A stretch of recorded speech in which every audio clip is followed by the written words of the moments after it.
Hey, Coach, can you hear me? I got you. All right, cool. We'll open it up for Coach Harasymiak. We'll start with Fooch.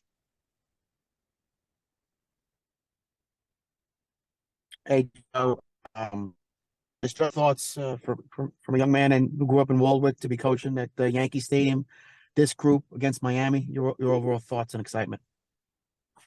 Yeah, I guess I got to start with that. I'm a Met fan, so my grandfather was actually a ticket taker at Ebbets Field, so we're National League all the way. So it'll be cool though. I mean, I used to go with my friends. We're all Yankee fans, so certainly with the history there and everything that's there, so it'll be a lot of fun for sure. Go to Bobby Darren. Thank you.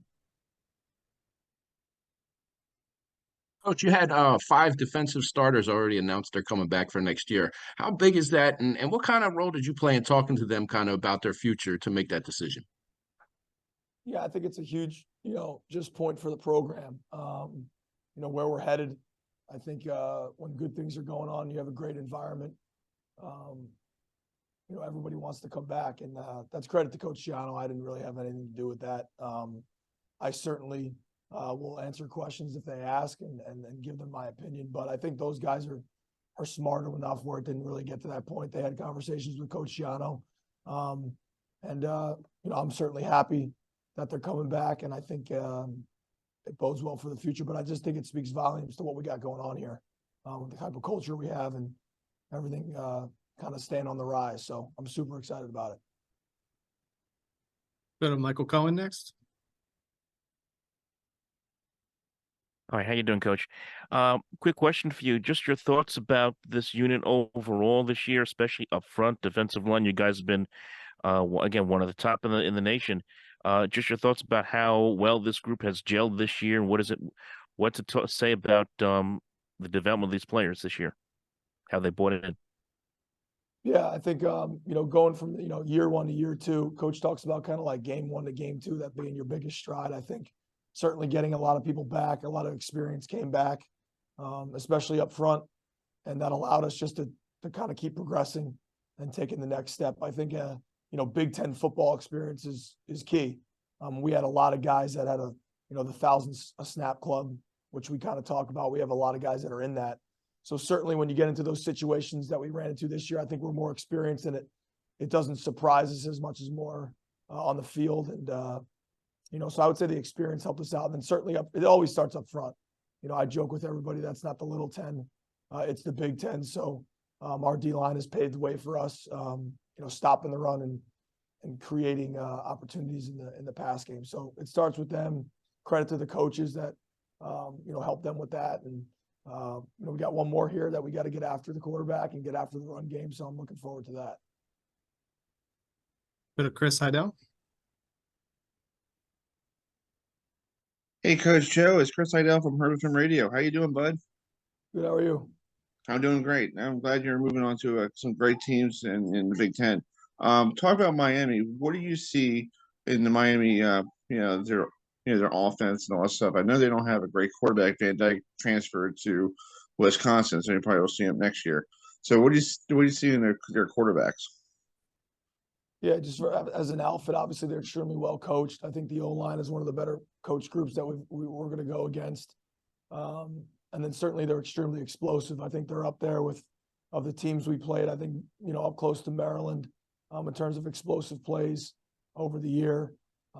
And, for the quarterback position, obviously the two guys that have been around and played this year aren't going to be there, but certainly the guy that is expected to start has a lot of talent. Reminds me of some of the guys that we played this year. So we're going to have to be ready. They're going to want to establish the run, and it always kind of ends up with, establishing the run offensively and stopping the run defensively. And then the game plan kind of goes from there. So they're extremely talented. We'll have a challenge on our hands. So I'm looking. And if I could follow up real quick, I know I met you back in the CAA, back when you were coach at Maine. What did you learn from that trip, being a head coach to where you are today? Yeah, probably the most just about managing people. At Maine, you're kind of hands-on everything. There's probably about 10 Maine staffs here that make up one Rutgers staff. So, you kind of got to have your hand on everything. But certainly that just taught me time management and the management of people, because I think it always comes down to the people. So That's probably what I learned most up there. Great to see you. Good luck on at the bowl game. Thanks, man. We'll go to Brian Fonseca next. Hey, Joe. A couple things. Reportedly, you were a finalist, a candidate for the James Madison head coaching job, and obviously you've since signed a contract extension with Rutgers. I'm wondering if A, can you confirm if you interviewed with them, and B, why did you ultimately decide to extend your contract with Rutgers? Yeah, I think the way I'll answer that is, listen, being a head coach was a great opportunity for me when I was young, right? I was 29 and I got that chance. But on the second part of your question, I think for me, I believe in this place.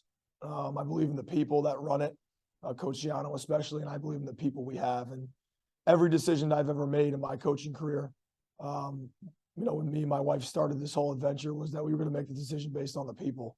And if we do that, we should put ourselves in a good situation. And I believe we have a great situation here.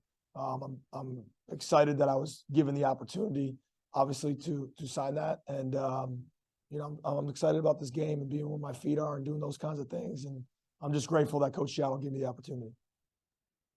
Go to Pat Lanny. I was going to ask the same exact thing as Brian, just in a little different way, but I guess similarly, can you just say that if you were a candidate for that James Madison job, I wasn't sure if you answered that directly. Yeah, listen, I'm the defense coordinator at Rutgers. I'm really excited to be the defense coordinator at Rutgers, and my job is to stop Miami. So that's what we're going to do. Gotcha. Appreciate it. Chris Eisman next. Joe, Aaron Lewis said a couple weeks ago that he felt like he really didn't play up to his capability level this season, that he feels like there's more for him production-wise going into next year. And that really, was a big reason why he decided to come back. I guess, what have you seen from him this season, and what steps do you want him to continue to take going into 2024? You said A-Lou? Yeah. Okay. Yeah, I mean, certainly I think we all have expectations, right? And anyone that's competitive, you never live up to them. You always want to do better. So that's him being probably a little bit harder on ourselves, because everybody looks at production, but I actually watch the tape. And, I know that at times he wanted to play better. And I know there's a lot of things that offenses do because he's so productive. And we have to do a better job around him. I have to do a better job putting him in situations to be successful. And I know we'll do that. Certainly now that we've had a little bit more time to kind of self-scout and study some things over the first 12 games. So, but I wouldn't expect him to think anything differently. He's the heart and soul of what we do. When he plays hard, we play hard.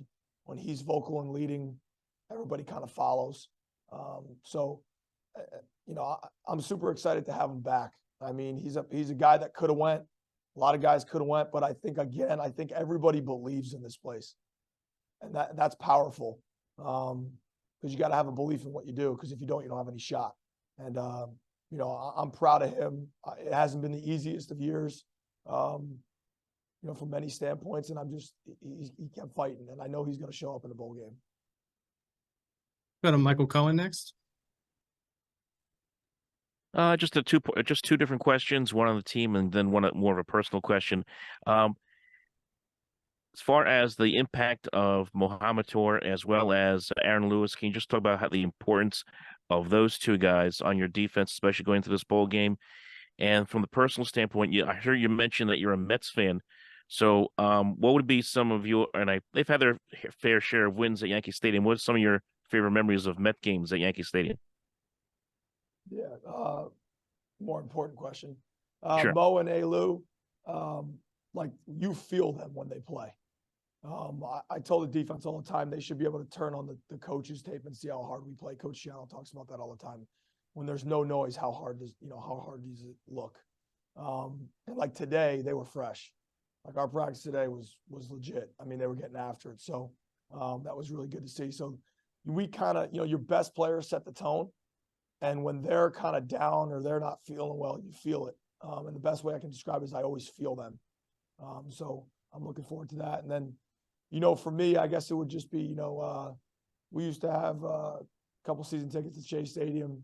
We used to sit in the left. My dad worked in the city, so we would rotate between my brothers who would go out and kind of meet him there on the subway, the 7 train. So just being there with my dad and just experience that, being fortunate enough to have that opportunity. And then I would probably say, greatest memory, I was at the Robin Ventura walk-off Braves grand, I guess, single in the rain when I was a younger kid. So probably something like that was pretty cool. Thank you very much. Go back to Brian Fonseca. Yeah, Joe, you guys have improved each year since, as a defense, improved each year since you've been here. To do it in year 3, to have so many guys back, how much of that compounding coaching of these guys all this time together, how much do you think that'll help? And I guess, what do you see as the ceiling for this team? For this defense, how good could it be? Yeah, I think just looking at this year, like year 1 to year 2, we have a lot of those guys, same guys back. But I also think it speaks to, Coach Yano about keeping the staff. I mean, I think that's incredibly hard nowadays in college football, and credit to him and credit to the administration for allowing us to do what we need to do to keep everybody here. Right now, I'll get excited about year 3 after we go win a game. I got to catch myself thinking about it for sure, because I am excited because everybody's back and, everybody's posting every other day. I don't know why we just can't say we're back and we have to do this, but I get it. But I'm excited, man. I'm excited about, like, right now them being back and being where my feet are and just going to attack this game. Like, being back with them today, really in our first bowl prep practice, it was awesome. It was just, getting off the road recruiting. It's not the same as coming back and forth and doing all this stuff. So I'm super excited about right now. Time for a few more. We'll go to Fooch.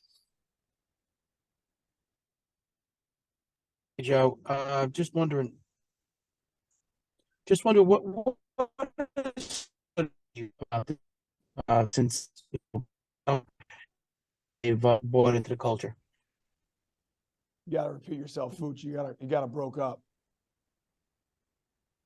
What has stood out to you about this group, the way they bought into the culture since the summer, and they've put it on for you all year long? Yeah, I think probably not. What I've noticed is just like when you're on a good team, you have a good culture. And I think when I first got here, I was learning it, and anytime you take a new job, you kind of feel your way through things. But fortunately for me, I came into a culture that I kind of had already been a part of, because I worked for someone that worked for Coach, and I kind of knew what that was all about. But the standard and the expectation that's here holds you to an even higher level, and it's just the buy-in is incredible. I mean, that's how I would answer that. It's just anything you ask them to do, they're going to do. And it's just, that's not always like that everywhere. And it's a credit to how Coach runs it, a credit to the belief they have in us as coaches. And again, I think it goes back to when, Coach talks about the pipeline, recruiting and all, the years that comes with that. When you get people in year 4, year 5 that are in this building, they're all here for one reason. That's for each other. And then when that happens, that's when the wins start to happen and all the great things start to happen. So we're kind of in that ascension right now, and I truly believe in it. And I think that's the biggest thing for me that I've seen this maturation process. Of just no one here doesn't believe in it. And if they're hiding it pretty well, because it's pretty hard to hide in this culture. So I'm just appreciative of all they do and how hard they work, and ultimately that I get the opportunity to be with them every day. Go final question to Brian. Joe, you guys have had a lot of success in bringing transfers on the defense and them having immediate success at Rutgers, developing guys like Flip Dixon, Mayan, the list goes on. When you're recruiting guys now out of the portal, do you use that as kind of, is that a benefit for you guys to say, hey, we've brought guys here, they've done really well, you could be the next guy to do that?